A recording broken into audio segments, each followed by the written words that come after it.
mbokk yi asalaamaaleykum defe naa kàddu gi du gudd ndax ajjuma la ñu nekk te daanaka waxtu jumaa bi jot na di remercier ñi seetaan ñëpp di leen nuyu di nuyu journalistes yi fi teew di nuyu suñu naataango ci politique yi nekk fii muy ñaari coalition yu mag yi di la grande coalition Wallu ak la coalition Yewwi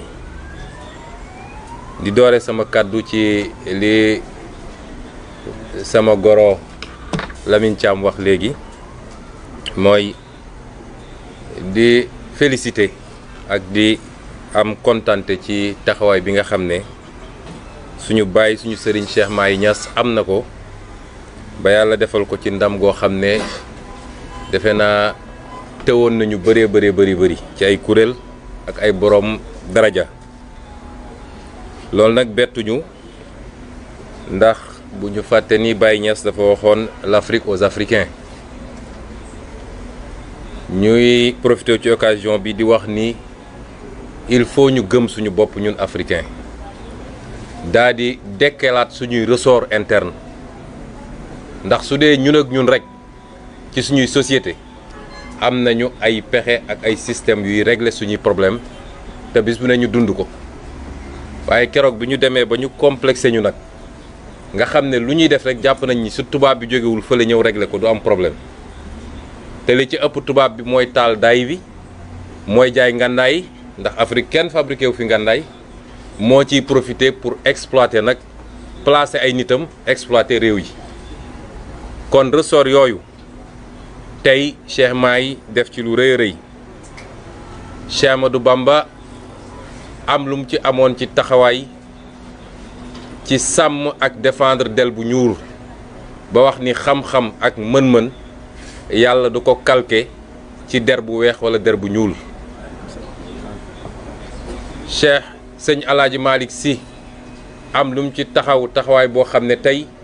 moo andi relation yu am solo ñu am ak réew yu mel ni Maroc wala Algérie kon suñuy njiitu diine dañ ñoo devancer trop ci seen gis-gis ci diplomatie waaye it ci ouverture kon def na lu rëy te xaarul Sarkozy sant ko wala Macron wala keneen koo xam ne ay intérêt bokkul ak suñu intérêt mbokk yi dañuy sant yàlla bi mu ñu mayee daje gi su ma nee daje gi nag du conférence de presse bi waaye daje ñaari kuréel yi dañ ciy sant yàlla ndax rattrapage rek lu ñu amoon yéene la ci élection locale dox ci ba mu sotti daanaka seytaane daat ciy dugg ñu dem ci élection yi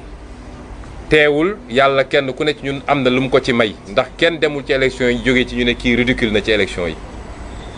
waaye ñu jàngat ci li ñu ci jàngat ba jàpp ni nag bu dee rek askan wee ñu ñor mënatuñu permettre suñu bopp bañ a daje autour de l'essentiel ndax réew mi nag fi mu toll ñëpp xam nañ ko ñoo ngi wax ci santé ñuy apporter suñu soutien moral au personnel de la santé tekkiwul ni léeg-léeg faute mënul am waaye ñëpp xam nañ ni condition yi ñu teg nit ñi yi ñuy liggéeyee lu ci ëpp mooy andi njaaxum yi ñuy dund nii ndax suñu nee ay problème mu électricité am na ay problème mu branchement am na loolu soo ko buggee tuumaal parce que su dara amee nguur gi day affolé bëgg kut ko kut benn bouc émissaire foo mu am kuñ ko sippali jamono jooju ñu waroon investir ci fa ñu war a investir ñu bàyyi ko fi dem lépp ay milliards yi milliards pour tabax ay stade ay arène ak yeneen loolu moo ñuy dabaat nii ndax balaa nga daan naam ne fa da ngay faju ba noppi wér ci sa yaram daa di jàngal nit ñi wér ci sa xel loolu mooy développer réew loolu moo war a nekk priorité cim réew donc éducation bi gis nañ fi mu nekk moom it te ñu ngay jël engagement yoo xam ne ñoom leer na leen ni mënuñu koo tenir waaye xam nga fin de mandat nit dina jaaxle boo xam ne fu ne lay jaare jàpp ni mun na tax mu sotti gis nañ li xew ci li sénégalais di dund ci coût de la vie tey lu doon jar juróomi at ci gannaaw fukk tey mi ngi jar juróom fukk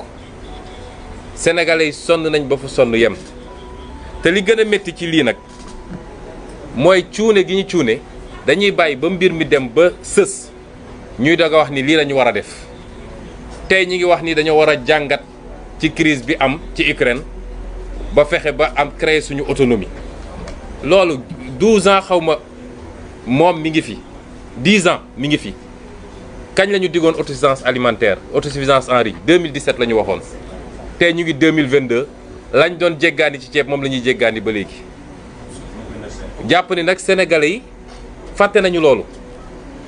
bi pandémie bi excès amuñu woon sax benn centre boo xam ne mun na accueillir ay nit ñu isolé leen ñu ne waaw crise bi dañ cee war a jàngat ba defaraat suñu système sanitaire ba ñu génnee ci crise bi la ñu fàtte loolu lekk nañu 1000 milliards yi séddoo ko fa la affaire bi yem saa su dara xewee tey jii ak guerre bi am Ukraine ñëpp xam nañ impact bi muy am ci produit yëpp ñu naan lii dañ cee war a jàngat ba développer suñu agriculture développer suñu industrie moom daal su situation amee ba fitna taxaw rek lay fàttaliku ni lii waroon nañ koo def gis nañ tam ni am na luñ ñu bëgg a imposer te ñëpp teg ci seen bët muy ngóor jigéen muy musiba boo xam ne yàlla alag na ci ay peuple entier waaye ñun ñii toog fii ñëpp bu doon ngóor jigéen mooy dox dëgg-dëgg kenn ñun du fi ne loolu dafa àndul ak lu xel mën a nangu ña ko def seen société ba gis limites yi tey ñoom ñëpp ña ngay màgget te kenn bëggatul am doom ñu ne kon nañ leen nax ñoom ba imposer leen ko benn mooy nañu bàyyi jur ñaar nañu fexe ba ñëpp nekk góor jigéen loolu nag dama bëgg mu leer ci bopp sénégalais yi Macky Sall dafay porter agenda góor jigéen te li ko firndeel mooy déposer loi assemblée nga ne kenn du ko fi voté loolu kay amu leen luñ ci lam-laame loolu lay défendre loolu lay porter moo tax bi muy wax dafa ne notre société n'est pas encore prête ça veut dire que il faut ñu préparer ko ba bis bu paree nag dinañu am ay défilé góor jigéen fii ay gay parade ak yeneen ak yeneen loolu mooy programme Macky Sall ñu ne donc inondation ñu ngi koy commencé waat tudd te nee nañu def nañ ci ay milliards yu ñu suul tey ragal nañu at wi ak li ci météo annoncé ci taw bi fi mu war a toll ñëpp a ngi ragal keroog xaw naa ci wiis rek gis ngeen tey bañ a seen nit ñaa ngi ci biir ndox mi kon réew mi foo laal mi ngi métti ñu wax nag ni moom dafa amoon objectif waaye liir naa ci interview bi mu mujjee joxe ci ay mbokkam parce que yéen du ngeen mbokkam moom mu neen ko am ci moom waaye li mu wax ci interview bi dafa ne dans un pays dans une démocratie il faut une opposition forte l'essentiel mooy na exprimer wu dans le cadre de la République kon jóge na ci réduire l'opposition à sa plus simple expression ba nangu léegi ni opposition bu forte am na Sénégal loolu benn la waaye loolu introduction la opposition boobu nag nga xam ne mooy opposition bu forte bi moo nekk tey seen kanam yéen di waxtaan ak yéen ñu ne ñëw nañu pour ànd dañuy waxtaan wax dëgg rek ànd bi yombutoon ndax suñu nee ñun ñii ñëpp ñoo bokk gis-gis à 100% ñoo bokk yëg-yëg à 100% ñoo bokk ay objectif à 100% bu boobaa dañoo wax lu amut loolu bu ñu ko waxee rek wax nañ lu amut ànd bi ay acteurs politiques ñoo ko ànd biir coalition bu ne nag kenn ku ne am nga sa gis-gis ak sa ambition waxuma laa ay coalition bu ñu dajee parce que léeg-léeg Sénégalais dañuy interpeller ci loolu waaye bu dee dañoo ànd ak loolu yëpp ñu gis ni am nañu ay gis-gis yu bokkul am nañu ay personnalités yu bokkul am nañu ay programme yu bokkul am nañu saa ay agenda yoo xam ne mun na bañ a bokk waaye ànd ak loolu yëpp ñu ne tey dañuy ànd kon nañu xam ni sacrifice lañu def pour Sénégal parce que réew day am fu mu toll dafay laaj nga def sacrifice ñun ñii ñëpp nag sacrifice lañu def pour Sénégal parce que objectif bi ñu tax a jóg moo ëpp solo suñuy personne ñun li ñu tax a jóg mooy question bi ñuy laaj sénégalais bu ne ndax pare nañu pour bàyyiwaat Macky Sall mu toog fi ay ati at waxuma la juróomi at de ndax moom mandat à vie lay viser ndax pare nañu pour bàyyi fi Macky Sall mu toogaat fi ay ati at wala est-ce que sénégalais yi doyal nañu sëkk nag ci Macky Sall nga xam ne foo laal échec la ñu jëlee ko fi ci anam yu gën a rafet parce que lii muy def nii la chance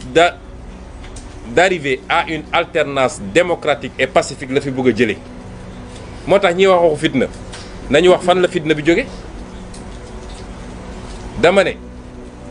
président Senghor nekk na fi 20 ans bi mu commencé def ouverture démocratique musul tere kenn mu nekk candidat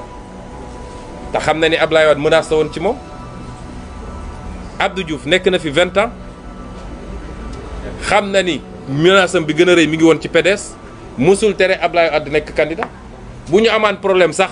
ba ñu jàpp Abdoulaye Wade balaa élection nañ ko bàyyi mu nekk candidat Abdoulaye Wade nekk na fi 12 ans 2007 ñëpp ñi ngi doon wax ni Idrissa Seck menace la te mu amoon fu mu ko jàppe waaye bàyyi na ko balaa élection mu génn candidaté dem nekk deuxième ci menn Macky Sall la ñu mës a gis Sénégal président egsi ne adversaire du am ci réew mi ba tax mu def li mu def Khalifa Babacar Sall ba tax mu def li mu def Karim Wade foog ni nag loolu mën na ko wéyale loolu la ñu ne fitna gi foofu la jóge fitna gi foofu la jóge te suñu bëggee seet fitna dëgg ku bëgg a àtte da ngay seet ki tooñ nga jàpp ci loxo bi mais Sénégal am na ñoo xam ne jàpp nañ ni ki yor nguur lu ko neex rek mën na koo def peut-être conception bi ñu am ci buur bu njëkk ba ñun nekkatuñu ci nguur nekkatuñu ci royaume ñun dañoo nekk ci république et c'est le citoyen qui décide. Est-ce que c'est trop demandé qu'on organise des élections libres, démocratiques, transparentes avec tous les candidats qui doivent candidater et que les Sénégalais choisissent ku leen ci doy loolu c'est trop demandé dans un pays laajuñu lu dul lool de jamono jii Khalifa Ababacar Sall mi dafa waroon nekk ci liste bi Karim Meïssa Wade dafa waroon nekk ci liste mais menn Macky Sall moo ne ñii duñu nekk ci liste est-ce que loolu mën na wéy ba 2024 mbër dëgg da ngay ñeme li ngay def mooy adversaire ak nu mu munti toll yow wóolu nga sa bopp wóolu nga sa doole nañu ñaan rek compétition bi jaar yoon arbitre bi doxal règlement loolu rek la ñu soxla lii fi toog nag laajuñu lu weesu loolu moo tax ma ne gannaaw gis ni nag mu nañu ni bokkuñu lépp ndax suñu bokkoon lépp ñooy bokk parti politique mais bokkuñu lépp mais coalition même dans les plus grandes démocraties dafay am écologistes yi dañuy ànd ak socialistes yi ànd ak nu mu tudd communistes yi libéraux yi ànd ak ñeneen loolu mooy àdduna waaye nag ànd bi am na lu ñu waxul ci discours yi jiitu mooy laluñu ko rek ci Macky na fi jóge de moo tax dañ leen présenter ci fan yi un programme minimal commun parce que suñuy ànd dañuy ànd ci kaw programme jóguñu rek ne dañuy ànd nii na fi Macky jóge loolu rek moo ñu intéressé déedéet ci assemblée nationale la ñu toll dinañ leen présenter programme minimal commun boo xam ne wàllu ak Yewwi ñoo koy bokk ne lii la ñu bëgg a def ci assemblée nationale bi loolu tam ñu dalal xelu sénégalais yi objectif bi mooy ñu jël majorité parce que man nekk naa député pendant 5 ans yi weesu ñeneen nekk nañ fi député xam nañ ni député boo yorul majorité yow ak ñàkk député yéen a yem ci assemblée nationale bi nit ñi jàmbaar lañu de gis ngeen ñi nekk minorité assemblée nationale jàmbaar lañu da ngay dem commission xam nga suñu demee sax plénière caméra yaa ngi fi Cheikh sëñ Abdou xam na li ma wax mais commission amul caméra amul dara fa la ñuy jóg dinañ la saaga li ma bañ a tudd dinañ def lu ne boo fa tàngee xol di nga fa xeex commission même chose te mu leer la ni la ngay discuter yow yaa ngi wax ba sa put bi wow waaye ngoon si balaa ñuy jóge foofu di nga gis député bu nelaw ba ñu ne wote gars yi yee ko ne ko wote jot na mu ne oui wote naa su dee sénégalais yi boobu assemblée la ñu bëgg mu wëy nañu joxaat Macky Sall majorité waaye bu dee dañu bëgg assemblée buy jouer rôle am assemblée buy def contrôle de l'action du gouvernement luubal gi bëri na ci réew mi càcc gi bëri na suñu pétrole ak suñu gaz du tey lañ ko jaay de xanaa kay dañuy feddali waaye bi mu àndeek rakkam ànd ak bandi boobu ñuy wax Frank Timis ma bind ci ab téere daa di jaay gaz bi parce que gaz bi moo ëpp solo pétrole téeméeri junni yoon richesse bi tey ci gaz bi la président allemand mën naa mës nañ fi ñëw de mais man maa ngi doog a fàttaliku fu ñu ne président allemand ñëw na fi peut-être daan na am waaye gëj na li ko andi mooy guerre bi am te Russie tey imposé leen loo xam ne ne leen nag sama gaz daan ko jaay ci ni ma neexee ci prix bu ma neexee te da ngeen may fay en rouble dootu ma nangu ngeen fay ma en euro loolu mooy coow li moo tax gazu Dakar Sénégal gi tey occidentaux yi seen bakkan lañ ci teg bu ñu amee nag président boo xam ne luñ ko wax mu ne wiiw nañu xam ni duñu gis dara ci suñu gaz bi ña ngay préparer oléoduc boo xam ne day démarrer Ndakaaru day démarrer suñu ci fële Tortue gisement Tortue bi dem ba Europe fii ngay toog Ndakaaru ñu naan la am nga gaz te doo ci gis dara li xew Congo xew feneen ak feneen loolu la ñuy waajal kon su dee bëgg nañu xam li xew ci réew mi luubal suñu ressources naturelles yi luubal suñu kopparu réew mi surfacturé marché public yi lu ne xew na ci réew mi bu dee sénégalais yi bëgg nañ li xew ci réew mi dëgg en termes de contrôle de l'action du gouvernement nañu jox coalition bi la majorité 6 mois lañ leen may 6 mois di ngeen gis di ngeen dégg wala di ngeen gis lu leen jommal yéen ñëpp bu dee it bëgg nañu ñu voté ay loi yoo xam ne méngoo nag li réew mi soxla parce que député ñett mooy rôle am contrôler l'action du gouvernement voter les lois et la fonction de représentation mooy xool li xew ci dëkk bi te du yoon boo demee assemblée nationale nga défendre ko fa bu dee loolu la ñu bëgg ci député man de député woon la defe naa taxaw naa ci assemblée lu Sénégal yëpp teg seen bët Mamadou Lamine Diallo mii député la ñëpp teg nañ seen bët li mu def Cheikh Abdou Bara Dolly même chose keneen ak keneen ci ñëpp ñu nekkoon député opposition nag nañ ma libal benn député pouvoir boo xam ne mun nañ ne ràññee nañu taxawaayam assemblée nationale bañ nañ bu session bu amee la ñuy jàllale lépp mooy intervention opposition doo fa gis ñu jàllale intervention waa pouvoir bi loolu nag occasion la am nañ ko buñ ko sàggane ci fan yi di ñëw it dinañu démarrer benn tournée préélectorale parce que élection dañ koy préparer dinañu fexe ba am plateforme bu ñu bokk te ma wax ni nag man de la ma fas yéene mooy ubbi tournée préélectorale boobu fële ci Fuuta ndax ki yaakaaroon ni titre foncier la fa am bi mu demee ba jaaxle fexe na ba suñu liste ñun compétirul foofu Sénégal kenn moomul kenn moomul fépp fenn te ñëpp lot waa Fuuta ñoo gën a sonn kuy sonn tey nett ko bandum bi gisuñu ci dara lu dul ay dige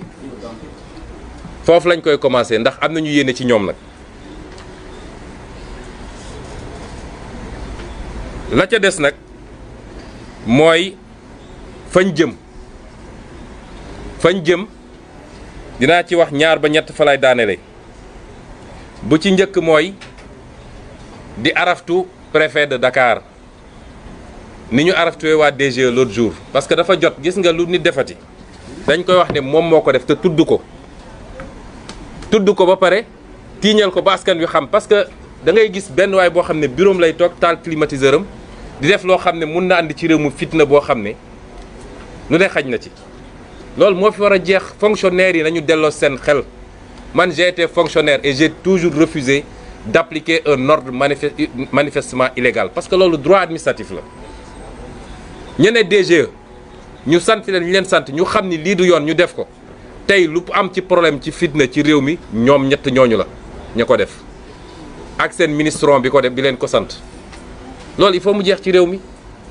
tey waroon nañu def suñu manifestation ñoom bañal nañ ñu ko ne am na ñeneen ñu fa déposé saax dama yebal ndaw ne ko dem leen ngeen xool manifestation bi lii mooy manifestation bi benn camion lañ fa gaare ak benn tente juróomi nit amu fa lii moo tax ñu tere ñu suñu manifestation est-ce que tappale yu mel nii mun nañ ko continuer ci réew mi on a été républicain nag cette fois-ci ñu bëri ci xale yi dañ ne woon dañuy dem par force ñu ne leen déet on a été républicain mais bu soobee yàlla mercredi mercredi bii di ñëw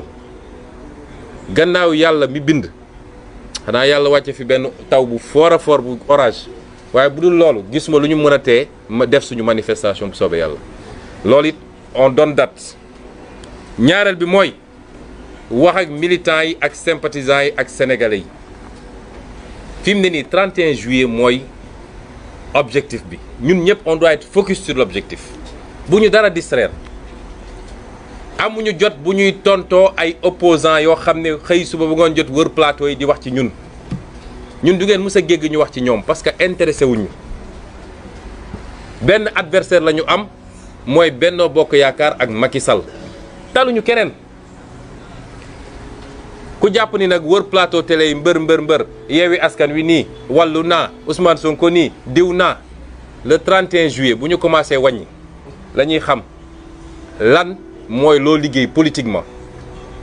donc militants et sympathisants yi bu leen kenn distraire bu leen tontu kenn on a qu'un seul objectif c'est prendre l'Assemblée nationale le 31 juillet on a qu'un seul adversaire c'est Benno Bokk Yaakaar leneen lu dul loolu taluñu ko yéeguñu ko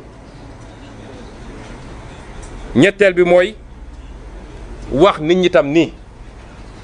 investiture fépp la métti mais suñu defee sacrifice yi yëpp ñu def ñun